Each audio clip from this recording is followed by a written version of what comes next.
as it looks like they are nearing alignment here as we get started with our second race of the day, Harvard versus Brown for the Stein Cup.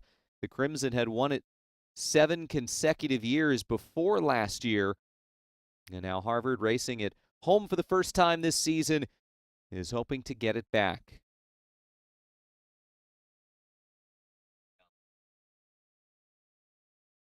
Harvard in our first race of the day was on the right side and Brown was on the left side. Try and see if we can get a look as to who is where. If they follow the same lane assignments, yes, that is Harvard as we get off and underway in the Varsity 8 race between Harvard and Brown. Harvard, from this view, will be on the right side, and boy, they have gotten off to a tremendous start here. The first 30 seconds or so of this race, they've nearly built up a half a boat lead. Yeah, and they've done a terrific job here at about a stroke rate of about 47, so doing a terrific job early jumping out on Brown. Yeah, getting off to a really quick start as they begin to settle in here into this first 500. Stein Cup, again, a 1.8-second victory by Brown a year ago. Harvard won the other 3 races, so second, third, and fourth varsity. Crimson is 44-10 all-time in the Stein Cup races against Brown. And again, Harvard was able to come out in front at Eastern Sprints as they've built up a slight lead here. Harvard is coached by Charlie Butt in his 33rd season with the Harvard rowing program. This is his 6th as the leader of the heavyweights. He previously was the head coach of the lightweight team. Brown is coached by Paul Cook, who was the head coach of the freshman team for 6 years before taking over the only Brown rowing team on the men's side. They don't have the lightweight races, just the heavies. He took over in 2002. And here, first 90 seconds of this race, Harvard maintaining that lead that they built up in the early portion. Yeah, and they've done a terrific job of maintaining that stroke rate, still sitting right around 44 for Brown.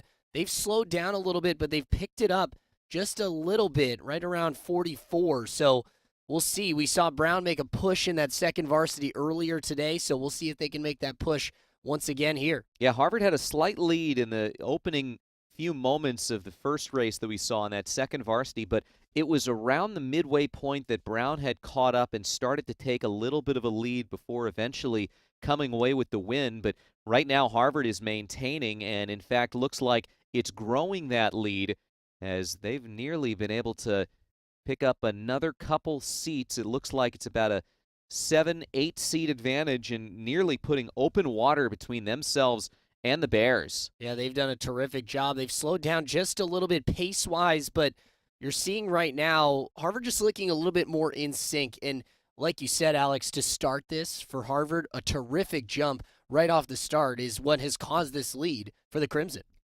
The Crimson last year were 6-2 with their dual regatta record. They lost to Brown and Yale. Those were the 2 defeats. As you get a good look here as they prepare to go underneath Massachusetts Avenue. Harvard in front by nearly an entire boat length. Crimson were 3rd at Eastern Sprints, 4th at the IRA National Championships. Don't count out Brown just yet, Alex. They've done a good job of starting to pick up that stroke rate, sitting right around 43. So, again, this has been a Brown team trying to pick things up here late. Saw that earlier with their second varsity, and now trying to do the same here against Harvard in the varsity. And it looks like Brown a little bit cleaner at this point with its strokes. You're not seeing quite as much splashback, but Harvard's been able to build up enough of a lead that if they maintain this, it might be very difficult for Brown to be able to eat into that lead. Yeah, and we go back to the beginning of this race where really Harvard had those smooth strokes. We didn't see a lot of splashback there from them. So, now looking at what the Crimson do, and we're starting to see Harvard now pull away even a little bit more than what they already had.